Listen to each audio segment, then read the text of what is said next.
Thank you, Peter. Thank you for having me here. It's a great honor to come back upstate, close to Lyons anyway. So it's really a thrill. And thank you to NYCOM for hosting this event and allowing me to flee the city for a couple of hours to be able to come here and talk. How many people here are mayors? Can you just raise your hand? Wow. A lot of you. So if I get a parking ticket in upstate New York while I'm here, I'm in pretty good shape. But there's no security here. I didn't see any state troopers, anything like that, right? Why is that? I was just in Norway. I was speaking with former Prime Minister of England, Gordon Brown. He and I were speaking at an event over there, right? He had security. He's not even in office anymore.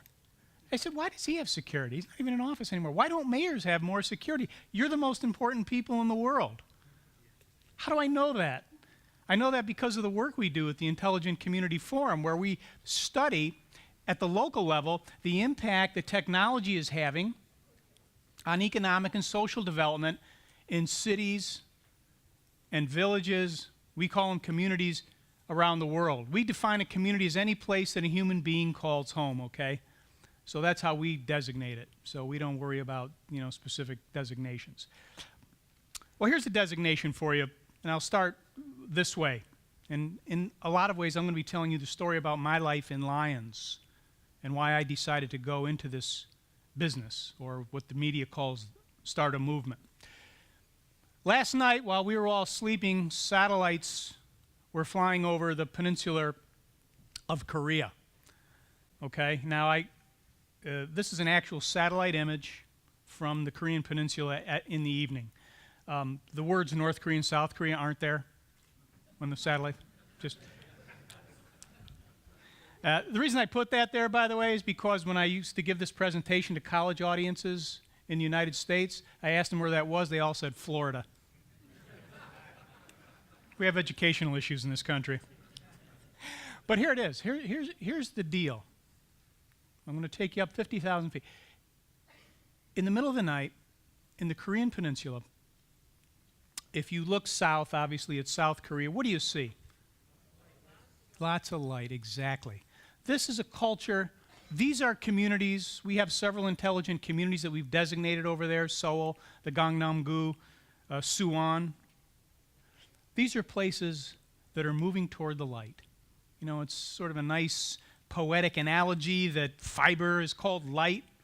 But what they've done is they've used technology to completely lock themselves into the 21st century. But they've done it within the spirit of political freedom. They haven't changed themselves. They are still very, very much Korean people. They are thriving. Their culture of 5,000 years is active. It's just been moved up to the 21st century. In 1974, they are the 7th poorest nation on earth. Today, they are the 8th wealthiest. It's the largest economic migration in advance in human history. And they did it city by city by city. They used technology, they used their culture to advance themselves to the point now where they are moving toward the light. Now, for those of you who were or had kin who fought in the Korean War like I did, look north of the 38th parallel. What do you see? Complete darkness. People plunged into darkness. That little white spot you see over there on the left, that's a Toronto Maple Leaf fan looking for the Stanley Cup. He's lost. That's the capital. That's the capital city, right? And they can barely light their streets at night. So what you see then is a nation that has made a choice, and that choice has moved them toward the darkness. So you've got light and dark, right? It's a great analogy in a nation. It's so stark. I use that analogy for cities and communities. The stakes are very, very high today. The game that you are playing out there in your places as mayors and city councilors and leaders, the stakes are incredibly high. They've probably haven't been higher since the dawn of the Renaissance 500 years ago in Italy. Why do I say that? Because I came from a place that I had to leave because it was moving toward the darkness. And if anybody from Lyons is here today, you know what I mean. It was a wonderful place to grow up. It was a railroad town. My grandfather came over from Italy, raised 11 children, on a foreman's salary on the railroad. But within a generation, it had moved toward the darkness, and there was nothing there to build that new railroad. There was nothing there to replace the railroad with the new infrastructure and all of the things that have come on top of it that we see in places like Korea, in places like Sweden, in places like where I travel and study and write about. And really it broke my heart. But I found out Lyons wasn't the only place where this was happening. Small communities and towns were being depopulated everywhere we went. And so we set out to really understand this phenomenon. And we learned a couple of things. One of the things we learned was, and I was in the satellite industry, that's why I gave you that satellite image. I started a business in the satellite industry, so that's how I got into technology. One of the things we learned was you can take 3 satellites in geosynchronous orbit, as they call it, right? And those 3 satellites can cover the entire Earth with a broadband footprint, right? So you can communicate anywhere on Earth, anytime you want. So we started to think about that, and we said, gee, maybe there's a connection between this broadband stuff, this technology, and economic development at the community levels. Maybe I can find out what happened to Lyons by working at it this way. So I did what my father always told me to do. My father, who grew up in Lyons, lived in Lyons all his life except for World War II, said, always hang around with people who are smarter than you are, because you can't learn anything from stupid ones. And my mother was very happy. God bless her. She said, well, that's good. He'll have a lot of friends. So what I did was we started to ask people from all over the world that we knew. And we were very fortunate. We knew the founders of the BlackBerry. We knew the mayor of Taipei, who's now the president, Mr. Ma. And we brought them all together, and we said, hey, look, is there a relationship between this technology that's emerging back in 1995, 96, and economic growth and development? And we concluded that indeed there was. There is a very, very specific relationship. And here it is. It is this. For the first time in human history, so far as we can tell, and again, my job as a think tank is to really ask questions all the time. And so we try to find the smartest people we can and ask them questions about communities. And they all agree on one thing. For the first time in human history, so far as we can tell, 2 conditions exist that have never existed before in the history of our species. Right? That's the history of our species. First one is a human being can live anywhere he or she wants. That's one condition. The second one is they can participate in a global economy. Never have those 2 conditions existed in the course of humanity, ever. You could live someplace, but you can never be connected to a global economy before. That was very different than my grandfather's experience. He lived his life in Lyons. His life revolved around Lyons. He dreamed of Italy, but he couldn't connect to Italy. He couldn't start a business that might do something in Italy. The deal is, though, as these 2 conditions exist, you need a connecting point. What's the connecting point? Somebody said it. Internet access technologies, we call it broadband, call it whatever you want, but it's right. You need that. You need that I call it the new railroad, right? You have to have those 2 things to connect. That's why this discussion about whether we need broadband or not, to me, is spurious. They don't have that discussion when I walk in a room in Sweden or Korea. They don't ask, who's going to build it.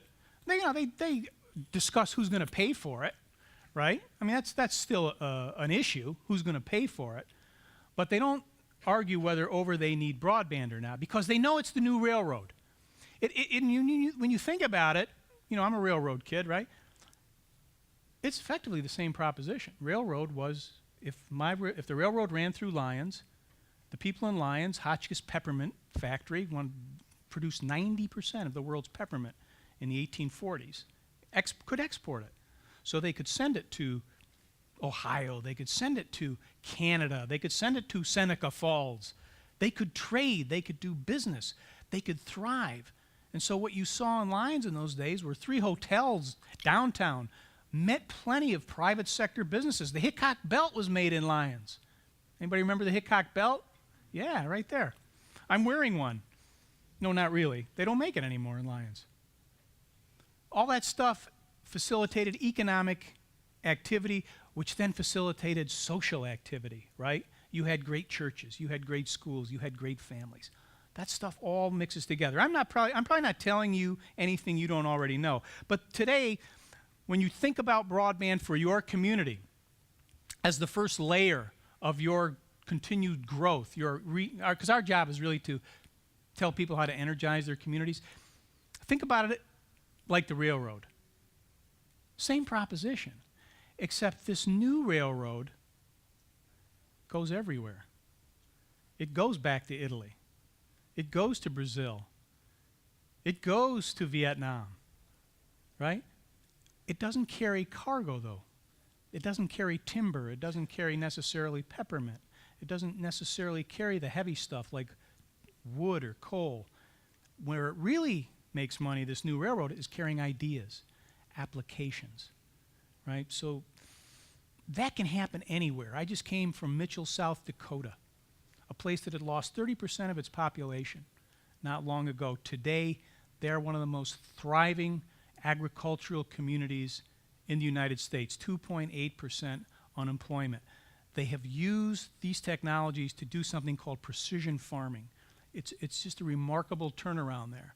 They have high-tech industries. These are 15,000 people. You go up to Waterloo, Canada, 115,000 people.